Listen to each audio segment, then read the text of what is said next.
There are few places on earth as misunderstood as Afghanistan, a country often defined by decades of war, yet older than most civilizations that write its story. A land whispered about in history books, a land once known as Ariana, the crossroads of the world. From the snowy spines of the Hindu Kush to the sapphire lakes of Band-e Amir, Afghanistan holds wonders that can leave even the most seasoned traveler speechless. Its landscapes are wild, its history epic, and its people resilient beyond imagination. This is not the Afghanistan of headlines. This is the Afghanistan that once lit the Silk Road, a land of poets, monks, and mountain guardians. Welcome to the jaw-dropping wonders of Afghanistan. Let's begin with some facts that may just surprise you. Afghanistan sits at the very heart of Asia, bordered by Iran, Pakistan, Turkmenistan, Uzbekistan, Tajikistan, and a sliver of China. This crossroads location has made it a stage for countless empires. Persians, Greeks, Mongols, and Mughals have all left their mark here. It's a country of mountains. Over 75% of its land is rugged terrain, carved by the Hindu Kush and Pamir ranges. And yet, its deserts and valleys give rise to rivers that sustain some of the oldest civilizations on Earth. Afghanistan's cultural mosaic is breathtaking. More than 14 major ethnic groups, each with its own language, music, and dress. From the poetic Tajiks of Herat to the Hazara people of Bamiyan, and from Pashtun tribes to the Uzbeks and Nuristanis, the diversity here is unmatched. And did you know? Afghanistan is one of the most resource-rich nations in the world. Beneath its soil lie untapped veins of gold, lithium, lapis lazuli, and emerald, treasures once traded by Silk Road merchants. But perhaps Afghanistan's greatest resource is not underground. It's the spirit of its people, strong, proud, and deeply tied to their land. In the heart of Afghanistan lies one of its most hauntingly beautiful places, the Bamiyan Valley. Here, towering sandstone cliffs once held two of the largest Buddha statues in the world, carved directly into the rock over 1,500 years ago. The tallest stood at 55 meters, taller than the Statue of Liberty's main figure, and for centuries, travelers from China, India, and Persia came to marvel at their majesty. Although destroyed in 2001, the Buddhas remain powerful symbols of peace and endurance. Their empty silhouettes now frame the valley, a reminder that beauty and belief can outlast even destruction. Within the cliffs, thousands of caves hide murals painted with rare pigments, blues made from Afghan lapis lazuli, reds from crushed garnet, and gold leaf shining faintly in the dark. Today, life continues much as it always has. The Hazara people farm the fields beneath those same cliffs, planting wheat and tending livestock in the shadows of ancient gods. And as the sun sets, the Bamiyan Valley glows in copper and gold, a timeless testament to Afghanistan's layered soul. Conservation continues across Bamiyan's cliffs. Archaeologists map the caves with 3D scans, while local guides share stories passed down for generations. In quiet niches, faint pigments still whisper of monks and travelers who once rested here.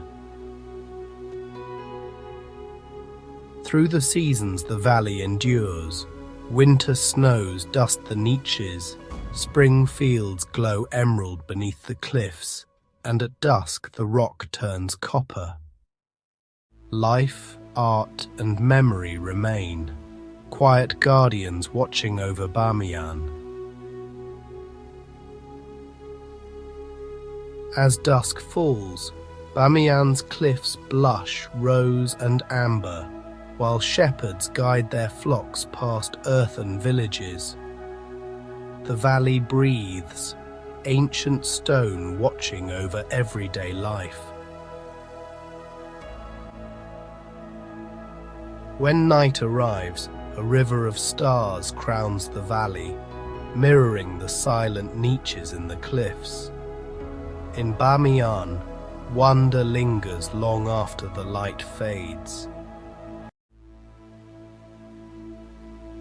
Travel west from Bamiyan, and you'll find Afghanistan's crown jewel, Band-e Amir National Park.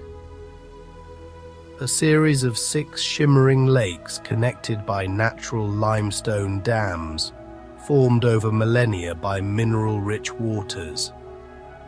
Each lake is a different shade: sapphire, turquoise, emerald, creating a mosaic of colors that defies logic. The names are as poetic as the scenery: Band-e Zulfikar, Band-e Haibat, Band-e Golaman, Lake of the Slaves, Lake of the Sword, Lake of Awe. Local legend says the lakes were created by Ali, cousin of the Prophet Muhammad, who struck the mountains to release water for the people. Whether miracle or geology, the result is equally divine. It's also home to wildlife rare in Central Asia: ibex, foxes, and even snow leopards that roam the high cliffs. For Afghan families, Band-e Amir is a place of pilgrimage and peace, a sanctuary untouched by time. Walk the travertine dams where mineral springs harden into ivory terraces. Water spills in ribbons, carving living sculpture as it flows. On summer weekends, families picnic by the shore.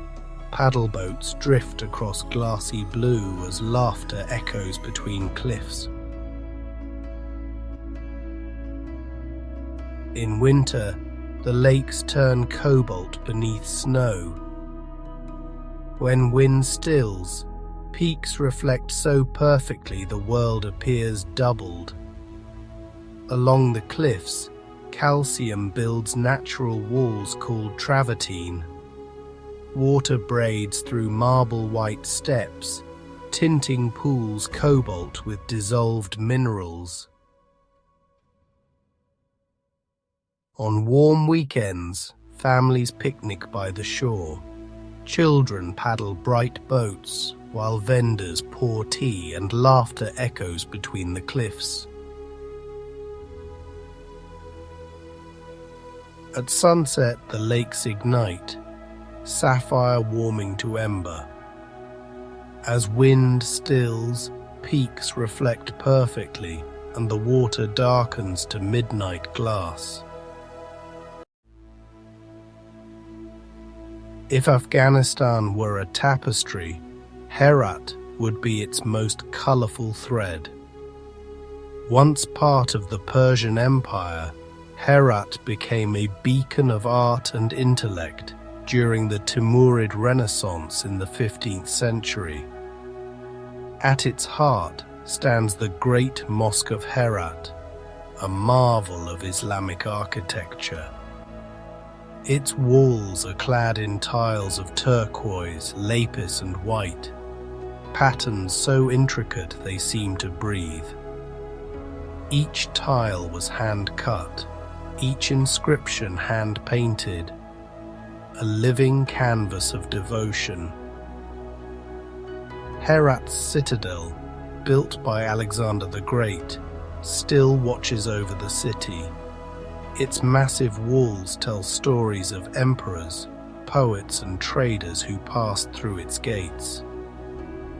But Herat's treasures aren't only ancient. Today, it's known for producing some of the world's finest saffron, golden threads harvested by hand, symbolizing both beauty and resilience. Herat is the heart that still beats with poetry, a place where Rumi's verses once echoed in the wind. Hidden in Ghor province, far from paved roads or cities, stands a marvel that defies imagination, the Minaret of Jam. Built in the 12th century, it soars 65 meters high, made entirely of baked brick, yet adorned with the precision of lace. Its surface is wrapped in Quranic verses, Kufic script, and geometric designs, all carved by hand nearly 900 years ago. For centuries, the minaret was lost to history, buried by floods and sand, until explorers rediscovered it in the 20th century. Even now, its exact origin remains partly a mystery, though many believe it once marked the capital of the Ghurid Empire, one of the great medieval Islamic dynasties. In the isolation of Jam, the minaret stands as a silent guardian, a monument not of conquest, but of creation. The Hindu Kush is more than a mountain range. It is the very backbone of Afghanistan. Stretching over 800 kilometers, it divides the country's north and south, shaping its history, climate, and people. The ancient Greeks called it the Caucasus Indicus. It was here that Alexander the Great marched his army, and where Silk Road caravans braved deadly passes to connect east and west. Among these mountains lies the Wakhan Corridor, a slender finger of land touching China, home to the Vakhi and Kyrgyz nomads. They live in stone huts above the clouds, herding yaks and weaving wool against the cold, keeping alive traditions unchanged for centuries. Here, at the edge of the world, Afghanistan reveals its wildest beauty, raw, untouched, eternal. Kabul, the beating heart of Afghanistan. A city where chaos and charm coexist, where the sound of car horns mingles with the laughter of kite-flying children. This ancient capital, once known as Kuba in the Rig Veda, has seen more history than most continents combined. From the gardens of Babur, where the Mughal emperor rests among roses, to the Darul Aman Palace, a symbol of Afghanistan's royal past, Kabul is a city of rebirth. Despite hardship, art and music still thrive. Cafes buzz with poetry readings. Young artists paint murals on walls once scarred by war. Kabul's resilience tells you everything about Afghanistan's soul. It refuses to stop dreaming. In Kabul's old bazaars, copperware gleams beside dyed silks. Saffron, cardamom, and dust mingle as shopkeepers bargain with easy smiles. On windy afternoons, kites dance above rooftops. Children race along alleys. string biting their fingers as colors duel across the sky. Cafes host poetry nights. Murals bloom on concrete. Calligraphy, poppies and phoenixes. Artists stitching hope into city walls. Smoke rises from kebab grills. Hot naan slaps tandoor walls. Mantu dumplings steam while metalworkers hammer new patterns into brass. From Bibi Mahru Hill to snow-dusted streets, Kabul endures. Traffic, laughter, prayer, its heartbeat steady, its dreams unwilling to fade. In the north lies the Registan desert, a vast sea of wind and silence. But beneath its sands sleeps history itself. Here once stood Balkh, the mother of cities. It's said to be as old as Babylon, and once rivaled Samarkand and Bukhara in glory. It was the birthplace of Zoroaster, the prophet of one of the world's oldest religions, and later a center of Islamic learning. Poet Jalaluddin Rumi was born here, the mystic whose words still echo across the world. Imagine, the spinning of whirling dervishes may have begun in these very sands. Registan's dunes shift like an inland ocean. Wind carves rippling ridges. For centuries, caravans threaded these sands between Balkh and Merv.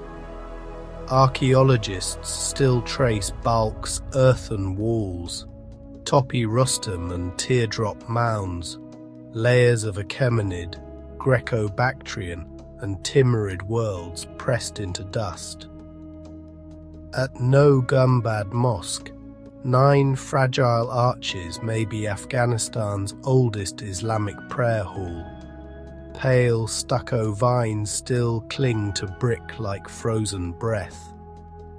Merchants once bartered lapis, silk and spices here. In caravanserais, travellers traded poems and tea, while constellations poured over the desert roofs. Today, farmers tend orchards beyond Balkh. Children bike past mud walls. Saffron-coloured dust lifts on the wind, history breathing through everyday life. To the northeast lie Afghanistan's most secluded jewels, Nuristan and Panjshir Valley. Nuristan, the land of light, was once home to tribes who practiced ancient pre-Islamic beliefs, descendants of those who may have met Alexander's men. Its wooden homes cling to mountainsides, and its people maintain a fierce independence and vibrant culture. Panjshir, by contrast, is a lush green valley that has resisted invaders for centuries, from Soviets to empires past. It's called the Valley of Lions, not only for its warriors, but for its unbreakable beauty. In these valleys, you feel time pause. It's here you understand that Afghanistan's strength lies not only in endurance, but in grace. Nuristan's cedar forests shade stepped villages. Wooden balconies jut from mountainsides, their beams carved with sunbursts and stars. Rivers braid silver through terraces where walnuts and mulberries ripen. Men craft shingled roofs with adze and song. Women weave bold geometric cloth, colors drawn from pomegranate rinds and indigo. Tradition lives in every join and thread. Down the road, Panjshir's river flashes like tempered steel. Villages cling to emerald slopes while switchbacks climb towards snow. Stone, water, and wind in restless dialogue. In orchards, apricot blossoms fall like soft snow.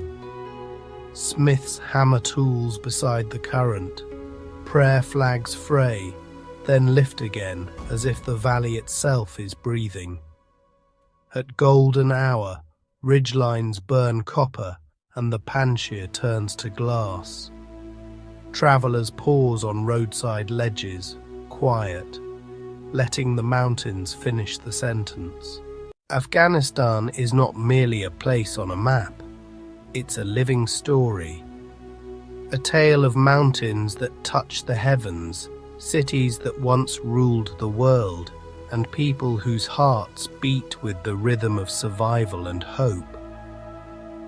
When the dust settles, what remains is a truth rarely seen, that beauty can bloom even in hardship, and wonder can live where the world least expects it.